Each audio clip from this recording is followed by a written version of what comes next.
Hello students, today we learn lesson number 12, food for all. Next point is fertilizer. Fertilizer means khate.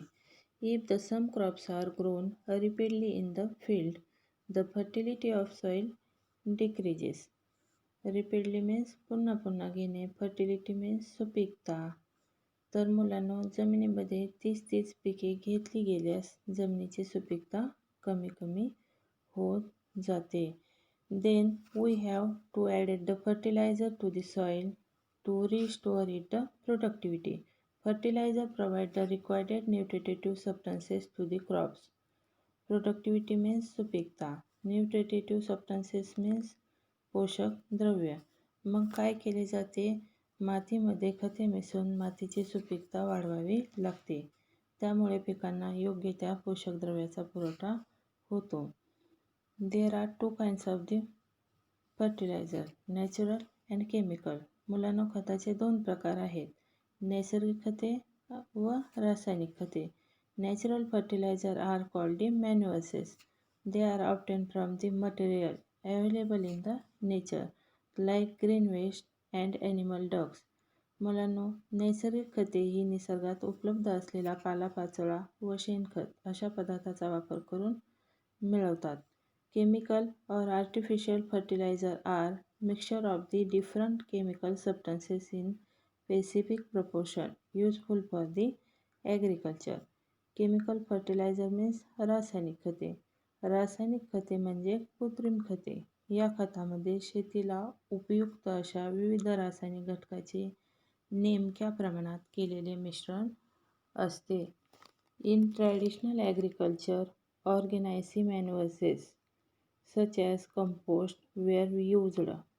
पूर्वापार शेती पद्धतीत शेणखत, लेंडीखत, हिरवळीचे खत, कंपोस्ट खत अशा नैसर्गिक खताचा वापर केला जात असत.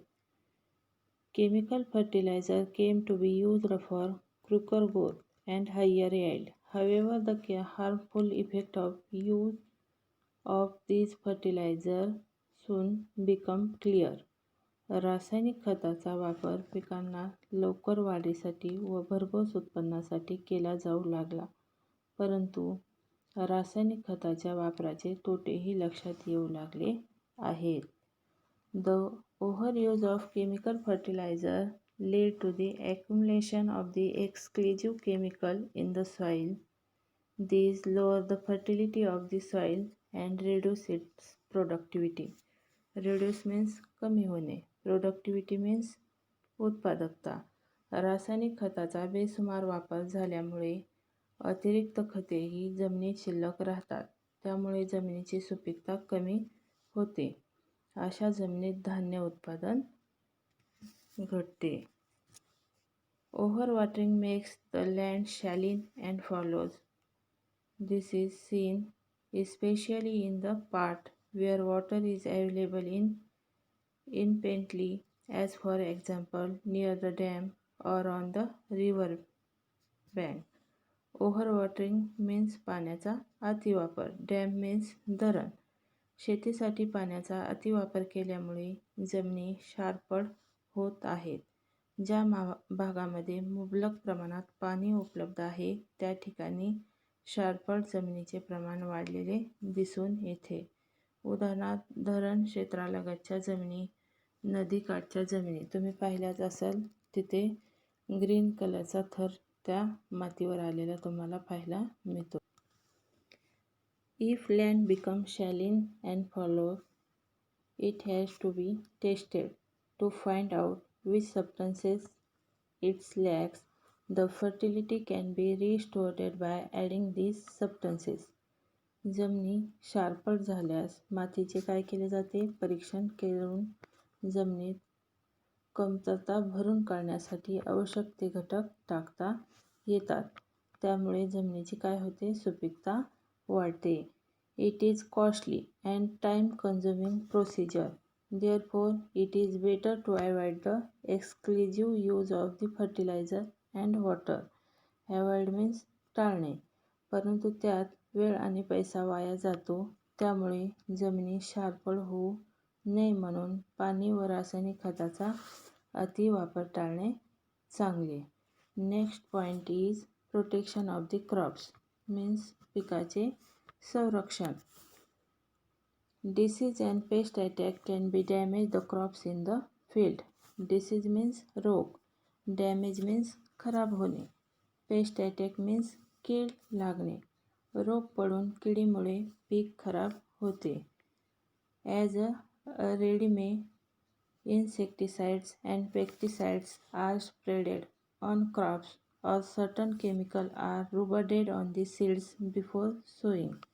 यावर उपाय म्हणून कीड आणि रोगजंतू मारणारी कीटकनाशके पिकावर फवारली जातात किंवा बियाणे पेरण्याआधी त्यावर औषधे चोळतात.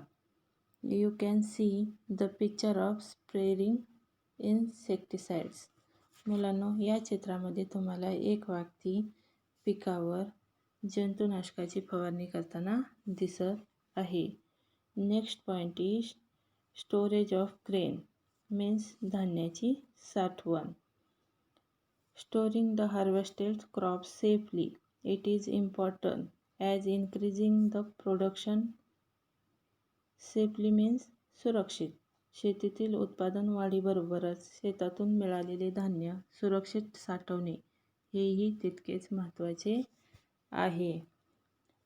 What steps are taken for this purposes. तर धान्य साठवण्यासाठी कोणत्या पद्धती वापरतात? खाली त्या पद्धती सांगितलेल्या आहेत. The grain is dried well in the sun and filled in sacks. The sacks are then stocked in the house or after selling the warehouse or shops. Grain means धान्य, sack means पोती, stocked means साठवणे. मुलांनो, शेतकरी हाती आलेले धान्य उन्हात चांगले वाळवून पोत्यात भरतात. ही पोती घरात किंवा विक्रीनंतर गोदामामध्ये किंवा दुकानामध्ये मोठ्या प्रमाणात साठवली जातात. Stored grains can get damaged in 2 ways. साठवलेले धान्य हे 2 प्रकारे खराब होते. Mice, rat and insect can be spoil the grain to a great extent. Also, if the grain is stored in the closed and damp places, it catches the fungus, becomes unfit for eating. मुलांनो, कीड, मुंगी, उंदीर, घुशी यांमुळे धान्याची खूप नासाडी होते. तसेच दमट व कोमट जागी धान्य साठवल्यास धान्याला बुरशी लागते, लागून ते खाण्यालायक राहत नाही.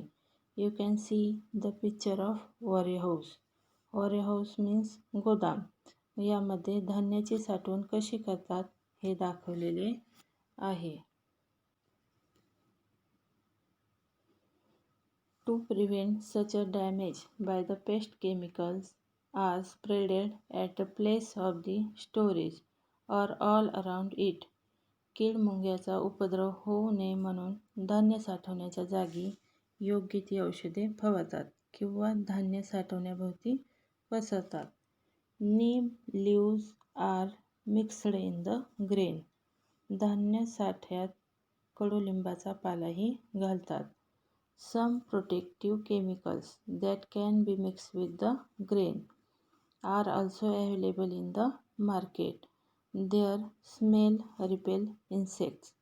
धान्य साठ्यात ठेवण्यासाठी काही संरक्षण औषधेही बाजारात मिळतात. त्याच्या वासाने धान्यामध्ये कीड लागत नाही. Storage places are always kept dry and airly to prevent fungal formation.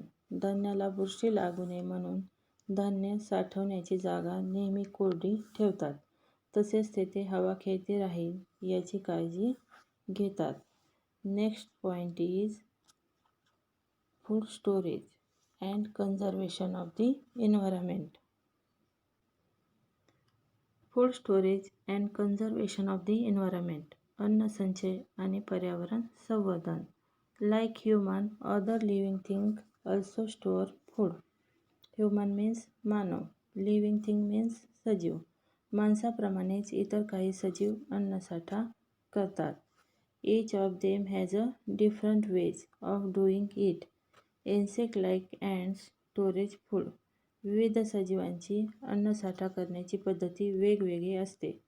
उदाहरणार्थ मुंग्यासारखे कीटक अन्नाचा संचय करताना तुम्ही पाहिलेले आहे. Bees collect the nectar from the flowers and store it in honeycomb in the form of honey. Bees means मधमाशी.